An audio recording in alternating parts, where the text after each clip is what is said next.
मानव अपनी वास्तविक दुनिया में वापस लौट आता है, मगर ये देखकर चकित रह जाता है कि उसका शरीर तो वहीं छूट गया है। मानव अभी इसी उधेड़बुन में फंसा होता है कि तभी एक गरुड़ मरणासन्न अवस्था में उसके सामने आकर गिर पड़ता है। मानव बिना एक पल गंवाए उसके शरीर में प्रवेश कर जाता है और एक आदमी का फोन झपट कर देविका से कांटेक्ट करने की कोशिश करता है।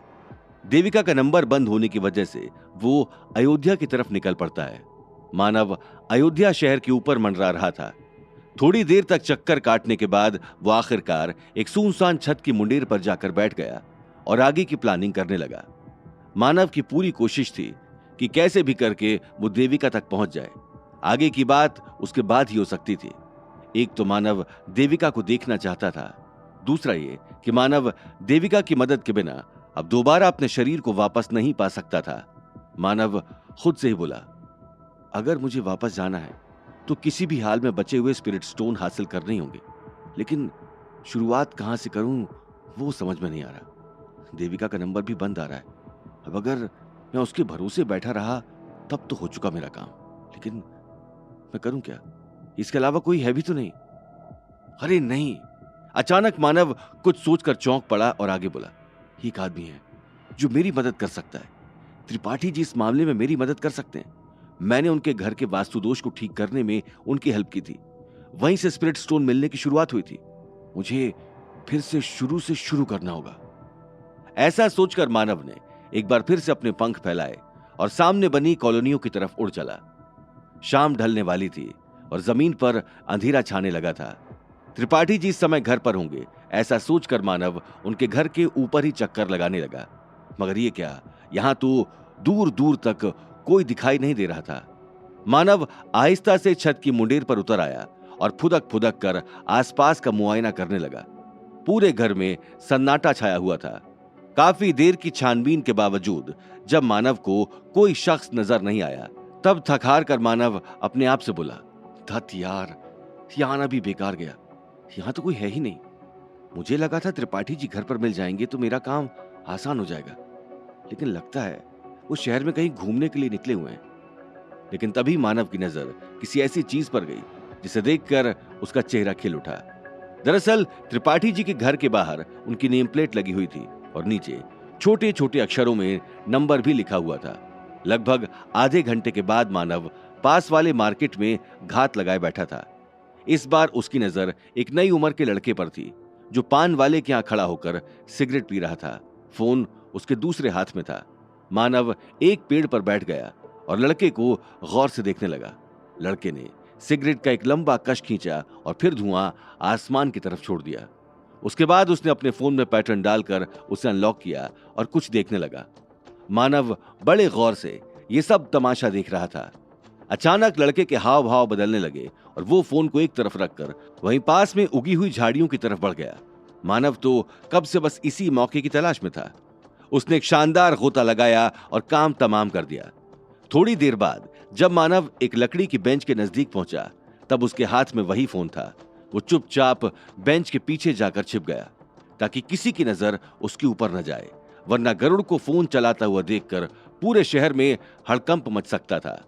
मानव ने इस बार कॉल न करके एक मैसेज टाइप किया और त्रिपाठी जी को भेज दिया। मैसेज में उसने लिखा था, सर मैं मानव हूं। वो आपके घर में जब वास्तु दोष हुआ था तब मैं आया था। क्या हम मिल सकते हैं? मुझे आपसे कुछ काम था। मानव ने मैसेज को सेंड तो कर दिया था, लेकिन त्रिपाठी जी के रिप्लाई आएगा इस बात में उसे जरा डाउट था। त्रिपाठी जी बेशक मानव को पहचानते थे, लेकिन इस तरह के अननोन नंबर पर भला वो क्यों विश्वास करने लगे। लेकिन थोड़ी देर बाद जब फोन की स्क्रीन जली, तब मानव का चेहरा खिल उठा। ये त्रिपाठी जी का ही मैसेज था। मानव ने तुरंत मैसेज को ओपन किया और पढ़ने लगा। उसमें लिखा था, okay Manav, let's catch up. मैं भी बाहर हूं, जल्दी वापस आकर तुमसे मिलता हूं। मानव ने भी अपनी चोंच से जल्दी जल्दी रिप्लाई किया, आप जब कहिए तब मैं आ जाता हूं। त्रिपाठी जी का तुरंत ही रिप्लाई आया, कल शाम में जब भी तुम फ्री हो घर पर ही आ जाओ। मानव कुछ देर के लिए चुप हो गया, फिर आगे टाइप करने लगा, क्या आपके पास वो बूढ़ा आदमी फिर से आया था जिसने आपसे उस पत्थर का जिक्र किया था और आपको वो पत्थर बेच रहा था? त्रिपाठी जी का तुरंत रिप्लाई आया, आज की बातें हो चुकी, बाकी बातें हम आमने सामने बैठकर करेंगे। मैं किसी भी तरह की कोई भी डिटेल यहां फोन पर तुम्हें नहीं दे सकता। इसके लिए हमें मिलना होगा। मैं कल दोपहर 12 बजे का टाइम फाइनल कर रहा हूं। कल मिलकर बात करते हैं। तब तक तुम अपना ख्याल रखना। इसके बाद मानव ने कोई जवाब नहीं दिया और फोन को वहीं किनारे रखकर अपने चारों ओर देखने लगा। मानव ने देखा कि वो लड़का जिसका मोबाइल है हाथ में छोटा सा पत्थर उठाकर मानव की तरफ हमला करने के लिए तैयार है, वो कैसे भी करके अपने मोबाइल को वापस पाने की कोशिश में लगा हुआ था। मानव ने अगले ही पल फटाफट फोन से मैसेज डिलीट कर दिया। अगले ही पल मानव को एक नया ख्याल आया। उसने फोन को अपनी चोंच में दबाया और इधर से उधर लेकर उड़ने लगा। जब लड़कों ने एक बड़े से पक्षी को मोबाइल लेकर भागते हुए देखा तो चौंक गए। उनमें से कुछ ने मानव को खाने पीने का सामान भी दिया, लेकिन मानव के दिमाग में कुछ और ही चल रहा था। कुछ लोगों ने वहीं खड़े खड़े गरुड़ की वीडियो भी बनानी शुरू कर दी। कुछ देर तक ये तमाशा चलता रहा। आखिरकार कुछ देर बाद मानव ने खुद ही मोबाइल को पास की एक दीवार पर रख दिया और फुदकते हुए दूर उड़ गया। मानव फोन को ठिकाने लगाने के बाद वापस एक बड़े से पुराने पेड़ के पास आया। मानव ने घूम घूम कर पेड़ का मुआयना किया और उस बूढ़े पेड़ के कोटर को देखने लगा। मानव ने जब देखा कि पेड़ के कोटर में कोई पक्षी नहीं है तो आराम से जाकर उसी में बैठ गया। अचानक मानव को ध्यान आया कि सब कुछ पेड़ से शुरू हुआ था। बनवारी का वो घर गिराने के लिए आना, मानव राघव का उलझना, पेड़ का गिरना, कब्र का खुलना और उसके बाद अब फिर सब कुछ घूमकर वापस एक पेड़ के पास ही आ चुका है। बस बदला सिर्फ ये है कि तब एक गरुड़ ने मानव के ऊपर हमला किया था और अब मानव खुद एक गरुड़ हो चुका है। मानव को भूख भी लग रही थी, लेकिन उसे समझ नहीं आ रहा था कि वो क्या खाए और अब इस रात में कहां जाए। मानव पक्षी भेष में था, इसलिए रात में आराम से देख सकता था, लेकिन शहर की चकाचौंध कर देने वाली रोशनी से पक्षियों को रात में दिक्कत होती है और फिर बिजली के झटके की वजह से गरुड़ के शरीर में उतनी ताकत भी नहीं थी कि वो बाहर खाना ढूंढने जाए। ऐसा सोचता हुआ मानव अपने पंखों की चादर में छिपकर सो गया। अगली सुबह मानव के लिए नई उम्मीदें लेकर आई थी। मानव के पास अपना शरीर नहीं था और स्पिरिट स्टोन भी उसके पास नहीं थे, मगर मानव को इस बात की पूरी उम्मीद थी कि वो आज नहीं तो कल इन दोनों को वापस हासिल कर लेगा। हालांकि ये सब कैसे होगा, इसका मानव को कोई आइडिया नहीं था। लिहाजा मन में एक नई उमंग लेकर मानव फिर से मार्केट की तरफ उड़ चला। सुबह के 7-8 बज रहे थे। बाजार में रौनक कम थी। मानव ने देखा कि बाजार धीरे धीरे खुल रहे थे। लोग बाग मंदिर से लौट रहे थे। मानव खुद से बोला, अगर मैं देविका को नहीं ढूंढ सकता हूं तो मुझे कुछ ऐसा करना होगा जिससे देविका मुझे ढूंढ सके, उसकी नजर मेरे ऊपर पड़े, उसे पता चल जाए कि मैं वापस आ गया हूं। अभी तो ना देविका से मिल पा रहा हूं, ना प्रतीक्षा ही मुझसे मिल सकती। शहर से ABCD वायरस भी खत्म हुआ या नहीं, मुझे उस बारे में भी कुछ पता नहीं है। मानव आगे सोचते हुए बोला, मुझे कुछ तो ऐसा करना होगा जिससे मैं इन लोगों की नजर में आ जाऊं। मुझे इनका ध्यान अपनी तरफ खींचना होगा। यही एक रास्ता है जिससे मैं देविका को अपनी तरफ आकर्षित कर सकता हूं। लेकिन सबसे बड़ा सवाल तो यह है कि मैं करूं क्या? एक छोटा सा पक्षी आखिर अकेला कर भी क्या सकता है? मानव इसी उधेड़बुन में काफी देर तक यहां वहां देखता रहा और फिर सामने राम जी की मूर्ति देखकर भाव विहल हो उठा। उसकी आंखें चमक उठी। वो मंदिर के सामने पहुंचा। संगमरमर की सफेद नक्काशीदार मूर्तियां दिखने में काफी खूबसूरत लग रही थी।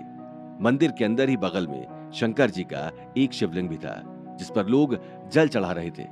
कुछ पल के लिए मानव भूल गया कि वो एक पक्षी भेष में है। मानव ने एक छोटी सी उड़ान भरी और जाकर सीधा एक मूर्ति के ऊपर बैठ गया। पुजारी ने पहले तो पक्षी को उड़ाने की कोशिश की, लेकिन फिर अचानक ही उसकी आंखें फैलती चली गईं। वो गरुड़ जो अभी अभी उड़कर वहां आया था, वो सीधा आकर भगवान राम की मूर्ति पर बैठ गया था। मानव ने फिर अपने करतब दिखाने शुरू कर दिए। आसपास से गुजरने वाला जो भी शख्स इस छोटे से गरुड़ को भगवान की मूर्ति के साथ अटखेलियां करते हुए देखता, वो रुककर ये तमाशा देखने लग जाता था। मानव पास में पड़े फूलों को चोंच और पंजे में पकड़ता और तोड़कर हवा में राम जी पर बिखेर देता। कुछ देर में ही पूजा करने वाले अपनी पूजा छोड़कर गरुड़ का ये खेल देखने लगे। मानव मूर्ति के चरणों में अपनी चोंच को रगड़ने लगा। सभी लोग आंखें फाड़ फाड़ कर ये तमाशा देख रहे थे। अचानक मानव वहां से उठा और शिवलिंग की तरफ आ गया। मानव ने चोंच में जल भरकर शिवलिंग पर डाला और उसकी परिक्रमा करने लगा। पुजारी ने जब गरुड़ को इस तरह भक्ति भाव से पूजा करते हुए देखा तो प्यार से बोले, जरूर कोई साधु आत्मा होंगे जो गरुड़ योनि में आए हैं। फिर प्रसाद और आरती लेकर गरुड़ के पास बढ़ गए। पास में खड़ा एक श्रद्धालु बोला, अरे पंडित जी, ये सब सर्कस वाले पक्षी होते हैं, ऐसा करके अपना और अपने मालिक का पेट भर लेते हैं, जरूर इसका मालिक भी यहीं कहीं होगा। पुजारी ने उस आदमी की तरफ देखा और कहा, हाँ बेटा, सही कह रहे हो, ये सब सर्कस ही है और इसके मालिक को तो मैं जानता ही हूं। श्रद्धालु चौंकते हुए बोला, कौन है इसका मालिक? पुजारी जी ने मुस्कुराते हुए मंदिर की मूर्ति की तरफ इशारा किया और बोले, इनके अलावा दूसरा मालिक कहां हो सकता है? श्रद्धालु ने पुजारी की बात सुनी तो शर्मिंदा हो गया। मानव ने जब पुजारी जी को आरती की थाल सामने करते हुए देखा तो पंख खोलकर आरती ली, और जब पुजारी जी ने अपनी हथेली में प्रसाद रखा तो मानव ने जल्दी से उसे अपनी चोंच में दबा लिया और वहां से उड़ गया। कुछ ही देर में गरुड़ आसपास के इलाके में चर्चा का विषय बन चुका था। कुछ लोगों ने इस घटना को इंटरनेट पर भी साझा कर दिया। देविका अपने ऑफिस में बैठकर किसी गहरी सोच में डूबी हुई थी। उसके सामने कंप्यूटर पर कुछ चल रहा था, मगर देविका का ध्यान कहीं और ही था। वो तमाम कोशिशें करके भी मानव के चेहरे को भूल नहीं पा रही थी। देविका स्वभाव से जिद्दी थी, हार मानना उसे आता नहीं था, लेकिन दिल के मामले थोड़े अजीब होते हैं। यह पहली बार था जब देविका अपने दिल के हाथों मजबूर हो गई थी। जब से मानव गया था, उसे मानव की चिंता खाई जा रही थी कि न जाने कहां और वो किस हाल में होगा, वो अब तक जिंदा भी होगा कि नहीं। देविका ने ऐसा ख्याल आते ही अपने आप को झिटक दिया। ठीक उसी समय केबिन का दरवाजा खोलकर जोशी जी अंदर दाखिल हुए। देविका को इस हाल में देखकर जोशी जी सामने पड़ी चेयर खींचते हुए बोले, देविका, अब इस फेज से बाहर निकलो। मानव के साथ जो हुआ वो रास्ता उसने खुद ही चुना था। हम सब कोशिश कर रहे हैं, लेकिन मुझे लगता है कि अब तुम्हें किसी तरह की कोई झूठी उम्मीद नहीं पालनी चाहिए। हालांकि मेरे पास तुम्हारे लिए खबर है। तभी फोन पर कोई नोटिफिकेशन आया और देविका का ध्यान बढ़ गया। उसने फोन उठाकर जैसे ही अनलॉक किया वो चौंक पड़ी। ऐसा क्या दिख गया देविका को अपने फोन में? क्या त्रिपाठी जी एक गरुड़ के शरीर में छिपे मानव को पहचान पाएंगे? क्या है वो खबर जो देना चाहते हैं जोशी जी देविका को? क्या मानव देविका को बुलाने में कामयाब हो पाएगा? जानने के लिए सुनते रहिए पक्षीराज, ओनली ऑन पॉकेट FM।